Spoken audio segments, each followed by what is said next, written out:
So hi, everyone. Welcome back to another Friday Discovery session. Thanks for joining us.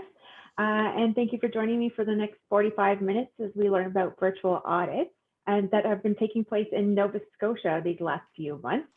Before we begin, for those of you that are joining us for the first time, we ask that you save your questions until the end, as our guest speaker will present for 20 minutes before we open the floor up to 20 minutes of Q&A. So please join me in welcoming Ryan Kelly, Technical Lead at EfficiencyOne. Thank you for joining us today, Ryan. I am looking forward to hearing about how Efficiency Nova Scotia has been substituting the traditional EnerGuide assessment with remote audits by having an energy advisor use video call. I'm looking forward to hearing about this. All right, thanks very much, Natalie. So I'm Ryan Kelly, like Natalie mentioned. I'm with EfficiencyOne. I work in our engineering and planning team, and I've spent the past several months working on these really research projects on remote and virtual audits. And I wanted to kick us off just talking a bit about terminology, because this is relatively new, and even within our own organization, it's easy to get confused about what we mean when we say virtual audits or remote audits or a traditional audit. So first, some definitions.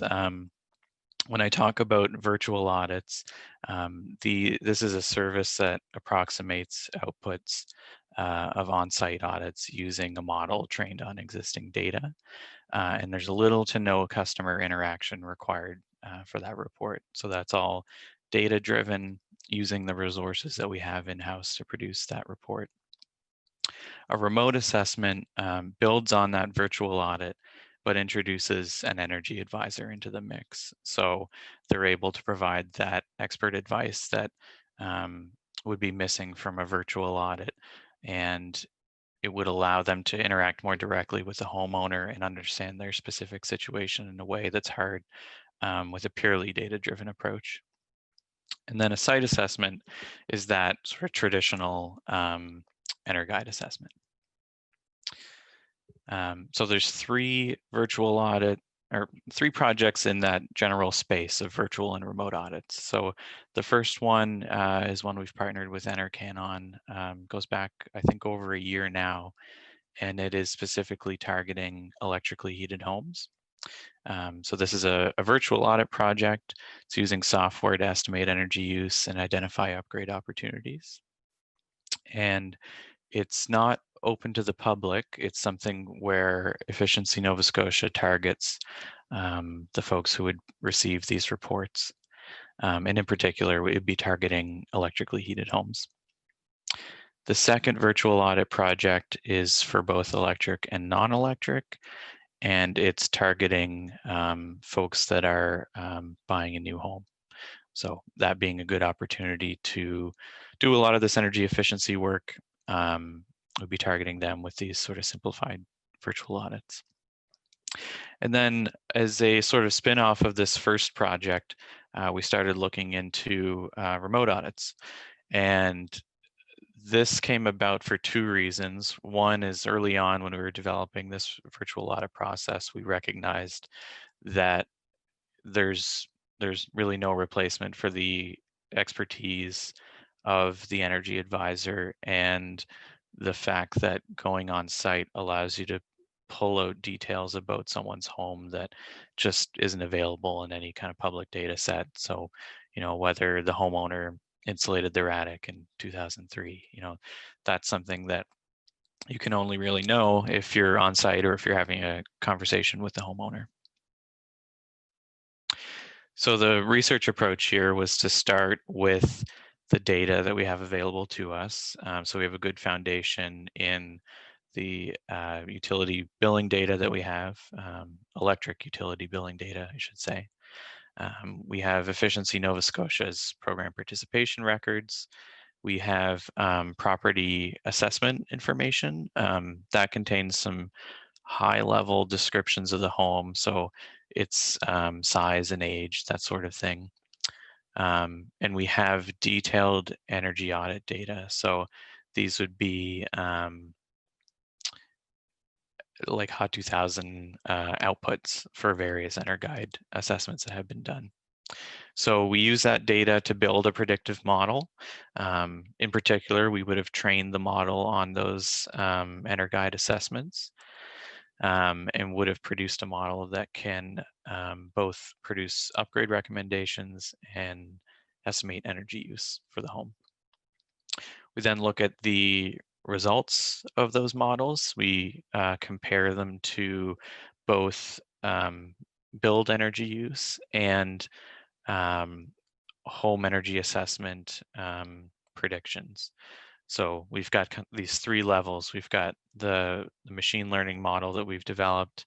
We've got the HOT 2000 or EnerGuide assessment results, and then we've got the actual build data, and we're able to compare those three. And then lastly, and we're sort of in this stage now, assessing the impacts. So how and if these tools can be used for service delivery, for issuing rebates, how they might be used for measurement and verification, that sort of thing. So these are two examples of the reports that we're using in the two virtual audit projects. So the one on the left is the one we've done the most testing on to date. And we really made an effort to simplify this as much as possible. So keep it all on one page. It basically has your energy use, the energy use of similar homes, recommended upgrades, savings from those upgrades, and the rebates that you can get from them. The one on the left hasn't been tested in the field yet, but it's more interactive, it's web-based, a little more detailed. And this is a version of a virtual audit that is sort of in between what I described earlier as a virtual audit and a remote audit. So there's some element of self-declared data input from the customer. So they can go in and say, my home has been insulated, or I have a heat pump, some of these pieces of information that we can't give publicly. And I wanted to take a bit of a step back just to talk about EnerGuide and the traditional home energy assessment, how it relates to these services. So for anyone who doesn't know, EnerGuide and HOT 2000 have been the key tools for building labeling and energy modeling for Part 9 buildings in Canada since the late 90s. And we've had a lot of success with it. In Nova Scotia, we've done tens of thousands of homes, home assessments, I should say, with the EnerGuide tools. And because of that, it's become a really trusted, recognized brand. These assessments are relatively low cost compared to alternatives, partly because there's so much existing support and infrastructure that's built around the EnerGuide system. So the federal government, they developed the HOT 2000 energy modeling tool. There's licensing through them for the various service organizations and energy advisors. And if you look at the most recent 2020 building code, you'll see, there's general alignment around the use of this system there, as well as with other, more regional policies. They're often geared towards EnerGuide ratings, and that sort of thing. So you might ask, if it's so great, then, if it ain't broke, don't fix it. So why don't we keep using the EnerGuide rating system for everything? And I like to bring up this phrase that you've probably heard before. I suppose it's tempting if the only tool you have is a hammer to treat everything as if it were a nail. And so we just wanted to ask the question, is the solution to all homeowners' energy efficiency needs an EnerGuide assessment? And that leads to further questions. So we need to know, what is the potential for savings in a home? What does the homeowner want to accomplish? What's the appropriate level of effort and detail required to support and guide that homeowner? So, early on, I looked at my results from a home energy assessment, and I pulled up that email, and it contained, a dozen attachments totaling hundreds of pages. And is that level of detail necessary for every project? And that's part of what we wanted to explore with these different approaches. So we kind of broke it out into these 3 level of details and wondered, are we able to allocate resources differently depending on the need from the customer? So starting at the highest level, we have these virtual audits. They are able to get a really coarse look at the home, its performance, and what upgrades a home similar to it would typically look at. The next level up is the remote audits. So we build on that virtual audit. We can improve the accuracy of the savings. We can find recommendations that are more finely tuned to that individual homeowner. And then the third level is kind of going all out, doing the traditional assessment, rolling a truck out there, doing a blower door test. And that's still very important for a lot of projects, especially those that are looking at deep energy retrofits, where maybe you already have a tight home and you're worried about over tightening that home, and what are your ventilation requirements going to be, that sort of thing.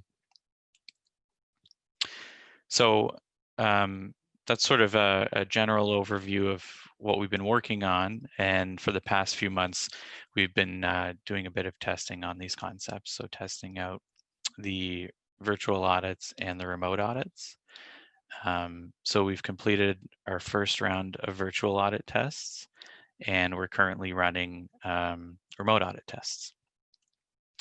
So for the virtual audit tests, the objective here was basically to make sure everything works. We're trying to break the system that we've created, so that when we do go out there and do it at scale, we know everything functions. So we were asking questions like, does the infrastructure for generating the reports function as intended? Are customers able to access the report through the customer portal?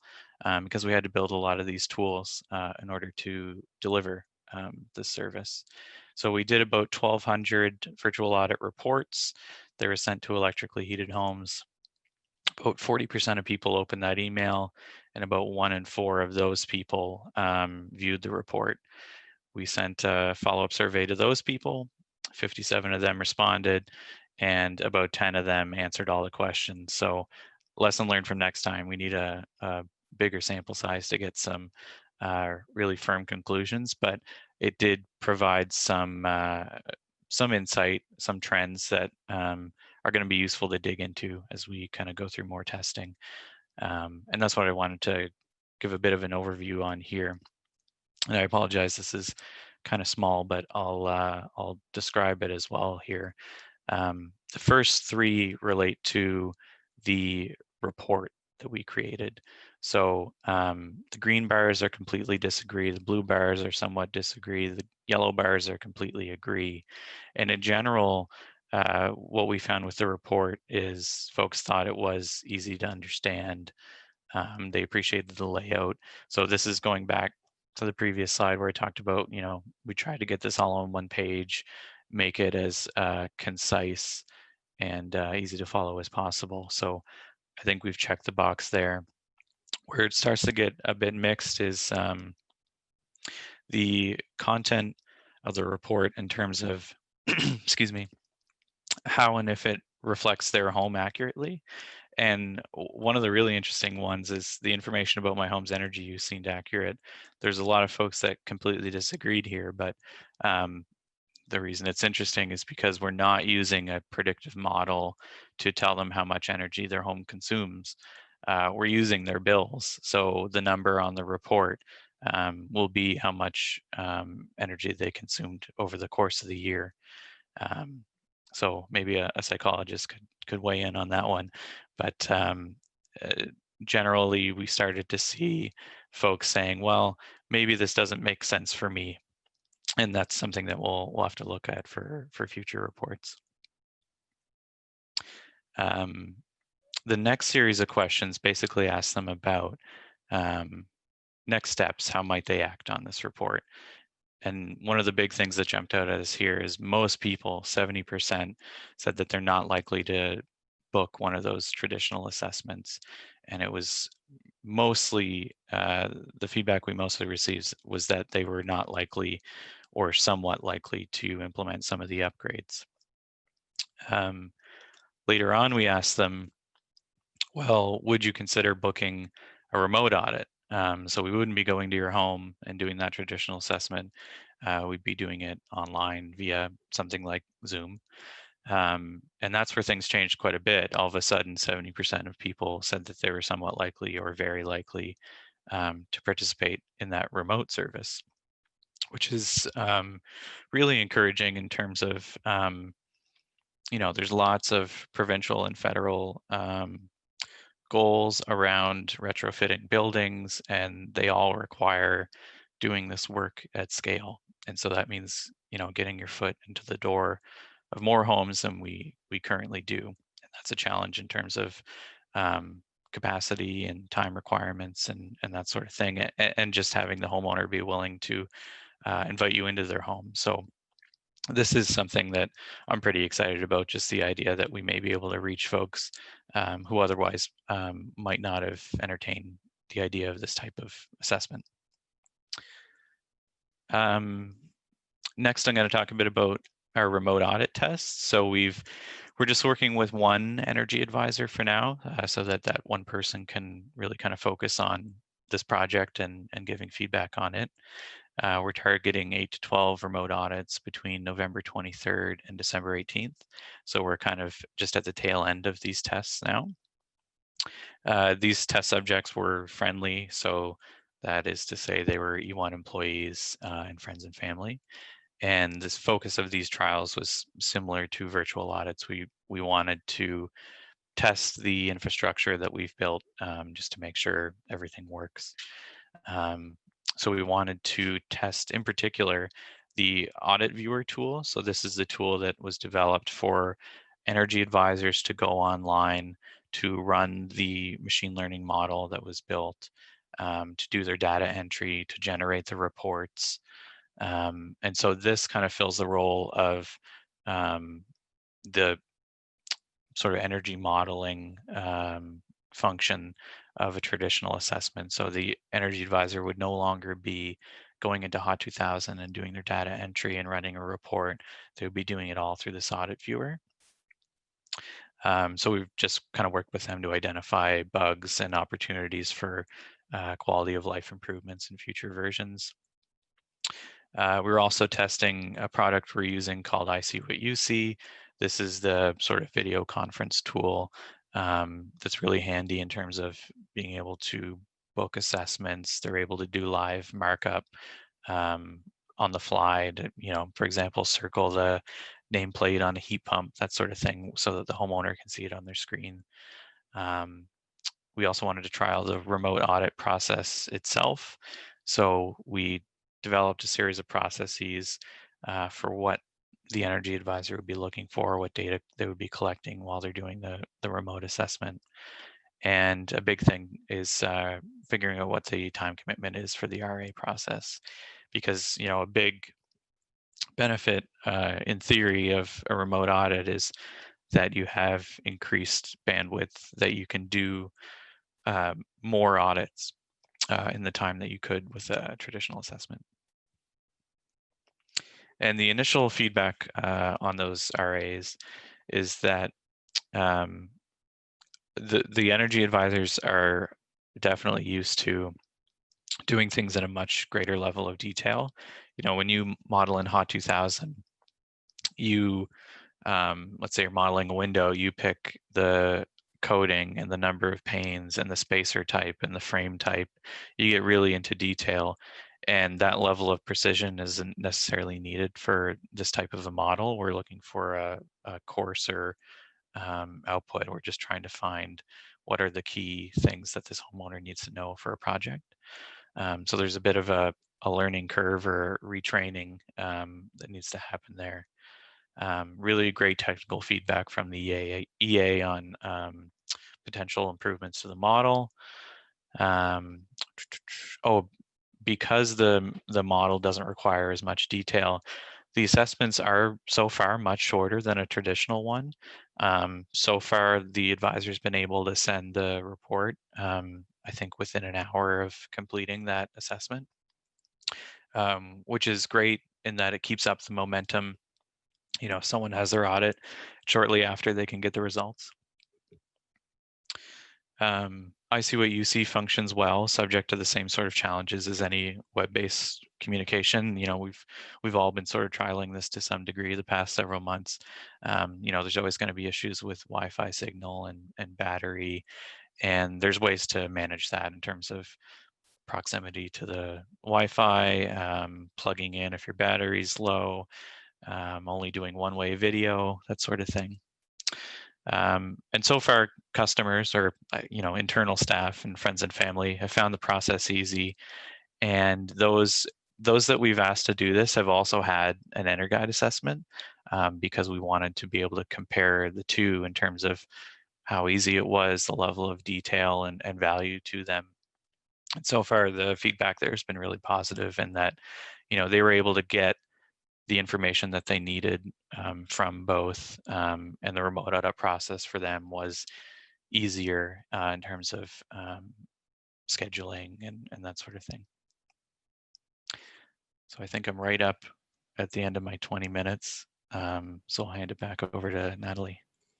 Awesome. Thanks so much, Ryan. That was really insightful. It was, I was curious to see what everyone did, especially with the home energy assessments during COVID, and how welcoming people were to do the virtual audit. So it's nice to see that it was like 70% somewhat likely or likely. So just a reminder, as we open the floor to questions here, there are two ways to ask questions. One, you can raise your hand and I can unmute you can ask your own question. The second way is the Q&A box at the bottom of your Zoom screen, and I can essentially read and narrate your question on your behalf. I see there are a few questions here already, which is fantastic.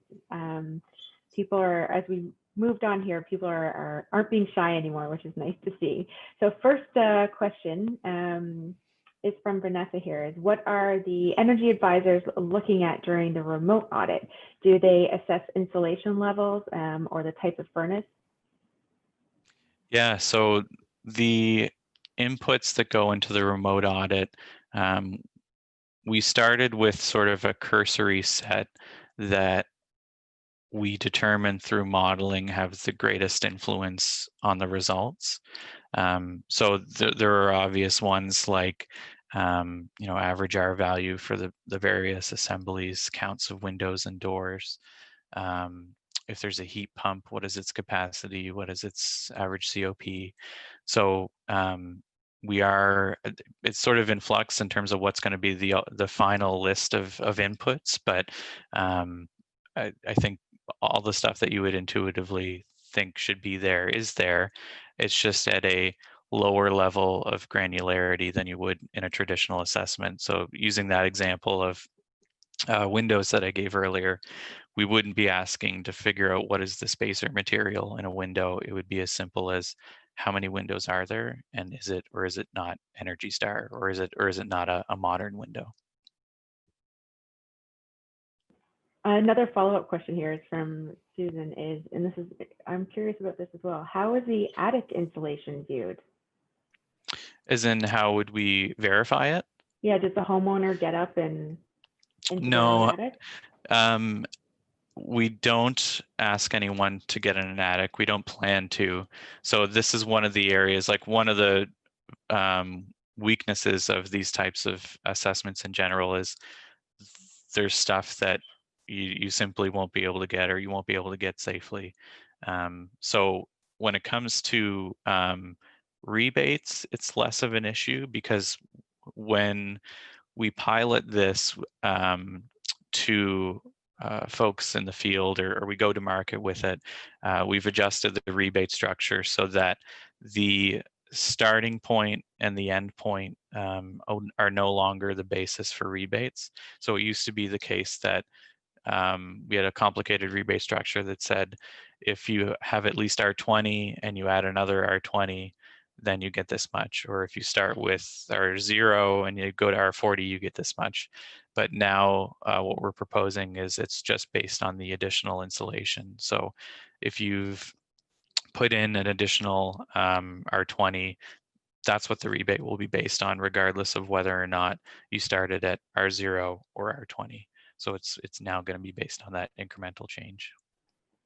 Very interesting. Thank you for that clarification. Another question here is from Matthew about actually, this is a question more so for me, is he's wondering if we could have a copy of the slide presentation. But I would just want to remind people that we record all these sessions and we get approval from our presenters before we do. And we do post them on our website afterwards, so you can view the presentations afterwards. If you go on our website and under education, the drop down there is the discovery session archive. So they're all there for you. So you can find that there. Question here from Patrick is, he says, sorry if I missed it, but do you anticipate changing for the remote, charging for the remote audit? And if so, how much? TBD. I think in the near term, it's unlikely we'll charge for it for two reasons. One is I think we're going to want to make sure we work out all the bugs and we're confident that it's something we would want to charge people for. And the other thing is right now we have such a level of control over it that we would be targeting folks who we think would be good candidates for remote audits. So I mentioned earlier on that right now this is limited to electrically heated homes. So, we're able to pick out from the utility billing data who would be a good candidate for a remote audit. And, in that sense, we can have a lot more confidence that we wouldn't need to charge because we know that we're able, there's potential in that home. That could change later on down the road if it is open to the whole market, because then you have that challenge of if it's free, you're going to be overwhelmed. That's true.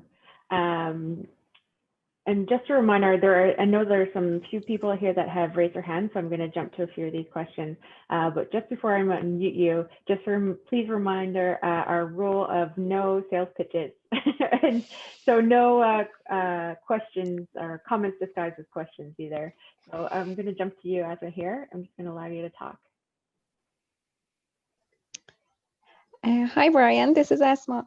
I have a question for you. Does this really virtual auditing lead to more people coming you and asking you for on-site auditing and kind of like more projects for you, or it is just for seeing that how many people they're interested in and kind of develop this tool for the future research? Thank you.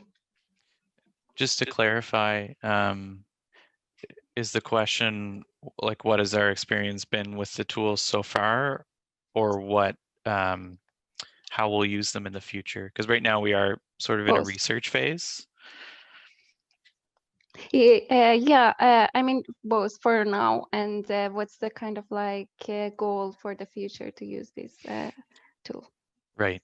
So I'd say in the future, if we look back to those three levels of service, virtual audit, I think, is more of a recruitment tool than anything. At that phase, we're sort of limited in terms of the data that's available. So it would be hard for us to issue a rebate, for example, because we don't have, we wouldn't be collecting information about how much insulation they added and that sort of thing.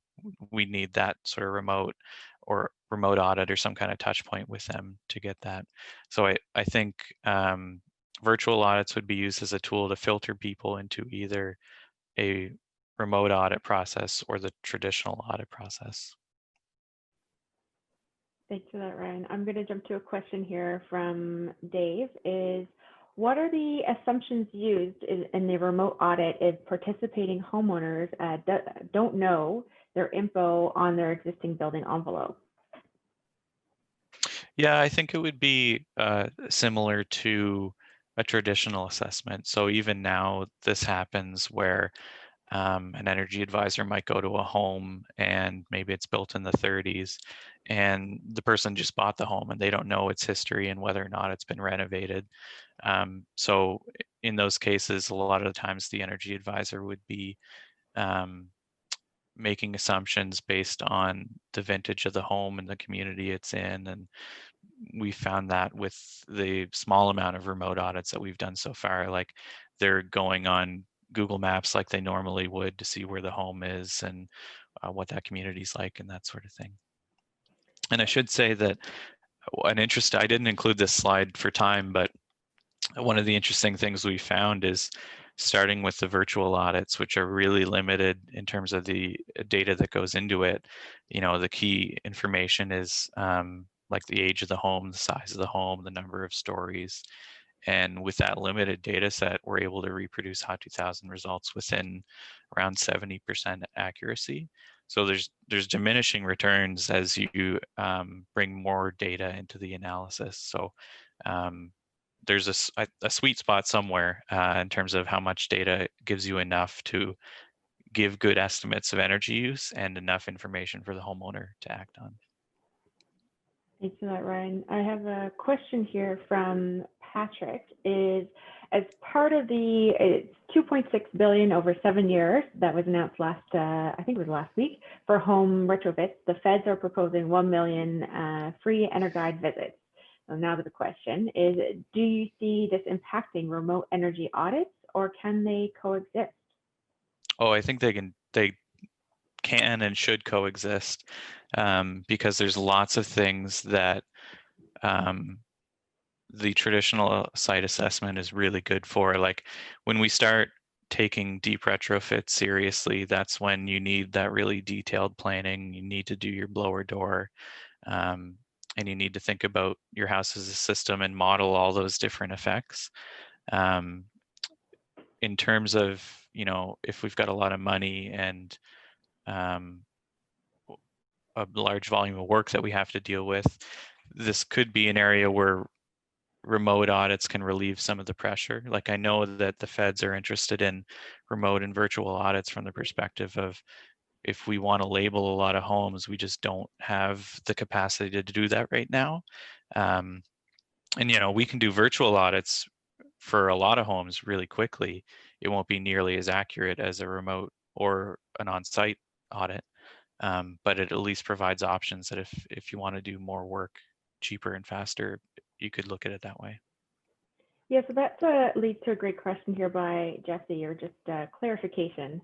It sounds like this is a complementary to, so the remote audit is complementary to an on-site audit as opposed to replacing it. And in some cases, a home might go through all 3 levels. So can you confirm that he's got that right? Yeah. So, you know, one thing that we've learned through delivering our own programs, our home energy assessment program, we see all the time that the level of engagement is really different. And this goes back to those 3 different levels of service, because so often you'll see a customer that goes through the program and they just get a heat pump, or they get a heat pump and they insulate their attic. And so do you really need to do the full assessment to help that customer accomplish their goals? And so I think they can all coexist. We can use them as tools to solve the particular problems of those homeowners. That's awesome. A great point there and clarification. Thanks for that, Ryan. I'm going to jump here to another one. That's a person that's raised their hand. Everyone's keen this week. It's great. Baron, go ahead. Hi, yeah, no, I posted my question after I realized that there is a fulsome list. It follows to actually Jesse's question and mention of EnerCan. So I'm familiar with sort of the tiered approach for building energy labels in other jurisdictions. So I was wondering if there's any progress in having a tiered system recognized that uses virtual or remote audit tools to establish sort of a tiered EnerGuide rating that would also facilitate some of the requirements for some of the programs that are funded by the FCM. Yeah, that's a good question. So we've had a few conversations with EnerCan, and I know there's some municipal governments interested in it from that perspective as well. Like we've talked to Halifax and the city of Vancouver, and I know Vancouver in particular wants to look at doing a lot of assessments at scale because they want it to be part of their sort of approval process, and they're wondering if they can use it use remote or virtual audits for that purpose. And for me, it comes down to confidence in the results and the level of precision that's required. Like if you look at the draft 2020 code, model National Building Code, you've got these 5 performance tiers, and you've got to meet these very specific targets along the way in terms of whole home energy consumption and space heating energy consumption. And the remote audits, I don't think have the precision that's needed for the really fine detail. Like you might, for example, produce a report and the level of accuracy is, you predict level 3 and it could be 4 or 2. And when you're talking about these really strict regulatory requirements, I think that's a place where the traditional audit outshines a remote audit. So I think there's probably going to be some challenges with that really precise work.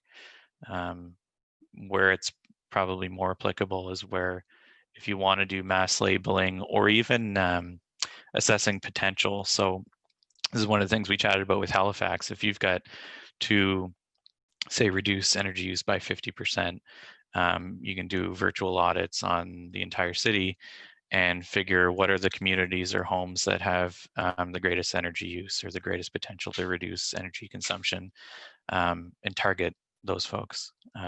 So that could be one way to use those tools. Yeah, I think there's a big value for market sizing and understanding what the potential is, which I think is the point when FCM is requiring funding. Is linking these types of audits to funding. Is they want to be able to see market change and uptake, and that's what you can achieve with a mass market labeling program. But the real dive into the weeds, you don't need that unless you're actually doing a project in many cases. I'll stop there, but I really appreciated your input. Thanks.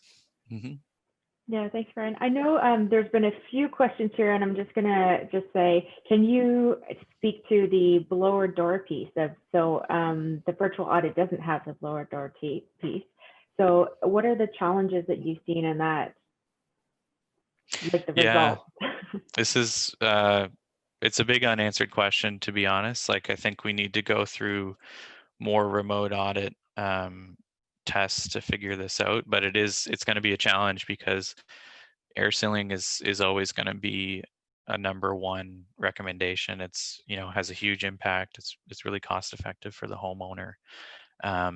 But the challenge is obviously we don't do that baseline assessment, so we don't know how tight the home is to begin with, which means we can't measure the change, but we also can't advise them on what are the implications in terms of the consequences on your home as a system. So are you over tightening it? Do you need to introduce ventilation?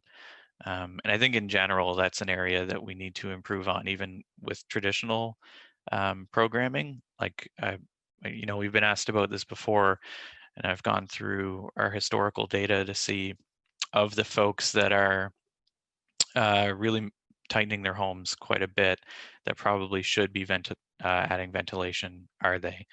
And it's such a mixed bag. So I think in general, that's something that we've got to figure out messaging on and how best to help homeowners in that situation, especially when we start, again, talking about deep retrofits and situations where that's going to be more common and consequential. But shorter answer is we don't know yet. We're just being cautious and instructing advisors, if you think there's any risk at all or value to doing the site assessment, that you say, this is all we can tell you for now, but you should have a site assessment for this reason. Yeah, it's nice to see that you guys are taking chances and it is a pilot, because if we're going to make big progress, we need to take chances and learn from our mistakes if there are any. So thanks for joining us today and sharing your experience. I'm not going to end there. I just wanted to add that part. But we do have a question here from Xana. She's curious, actually, why only electrically heated homes? We only have billing data for electrically heated homes. And so, you know, technically we could use the models that we've developed on homes with any fuel type, but we're starting with electrically heated homes because we can have a little bit more confidence in the results, because we know even with HOT 2000 that, you know, they can produce estimates of energy use that are 10, 20, 30, 40, 50% different from the actual energy bills. And so if we have a model and we have the energy bills, we can calibrate them and have confidence that the savings we're estimating for upgrades are going to be closer to what they can expect in reality. So I think there's potential for sure. And we're doing this in another virtual audit pilot to look at non-electric homes, but that's why we've started with electrically heated homes. That's a good reason. A question here from Steve is, he and his team have been doing remote audits for 6 months now. Steve, I'm not sure where you're from, but he says he actually experiences 40% Wi-Fi or cellular issues. And so he says that their audits seem to be taking roughly the same amount of time as an on-site audit. So he's wondering, are you collecting the same data as an EnerGuide? Oh, definitely not. Much reduced in terms of the amount of data that's being collected. And again, it goes back to that, you know, those different levels of service, because we're not necessarily trying to reproduce an EnerGuide assessment remotely. We're trying to collect less information, not spend as much money and time with that customer, and only get them enough information to get them what they need. So, you know, I mentioned earlier, we have a lot of customers that go into the program just to access rebates, and all they do is install a mini split heat pump. So do we need to do a blower door test and collect all the detailed information that is part of a regular assessment? Thanks for that. I have a Oh, question. and whoever you are, if you want to reach out to me afterwards, I'd love to chat. Yeah. And feel free to, if anyone wants to reach out to Ryan, you can just send an email to our info box or to myself directly, and I can just link the two of you to up there. A question here from our friend John Hudson is, Ryan, great presentation. He was surprised by how the low open rates and click-through rates were for the virtual audits. Has any part of the project looked at what marketing and behavior change tactics could be used to improve these rates? And a quick follow-up to that is, for the 1,200 participants that received a virtual audit, did you have data on if they previously used the Efficiency Nova Scotia services? And was there any correlation to those participants that clicked through? I might not be able to answer all these questions. They're probably better for our marketing group, but I do know that the open rates and the click-through rates are actually higher than what we typically see for engagements. The sample of homes was random, so it could have included folks that participated previously in other programs. We didn't make an effort to screen them out or try to include them. So I would expect some of them might have. And I think you had also asked about whether there's opportunities to increase that level of engagement, open rates, click-through rates. I would imagine, but outside of my area of expertise. Your wheelhouse. Okay, great. So I know there are a few questions remaining. So again, if you want to email me, and then I can connect you with Ryan, or if you have Ryan's email, connect to him directly, or the info at efficiencyns.ca, I believe is the info email, and then they can pass it along to you. Yeah, and I'm just Ryan at efficiencyns.ca. Perfect. There you go. So thank you so much, Ryan. Thanks for joining us and sharing your experience and your challenges and what your plans are for the future. And thank you again to our audience for the great participation again this week. Next week, we'll be back, and it's going to be our last one, discovery session for the year. Actually, I can't believe the year's almost over. I'm going to be joined by our Executive Director, Corey Diamond, who is going to take a look at and celebrate all the good things that have happened in the energy efficiency world at the national level this past year. And there are actually quite a few once we take a look back. But then we're going to open the floor to you, our audience, to share what you're celebrating this year in your own home province or the province that you work in.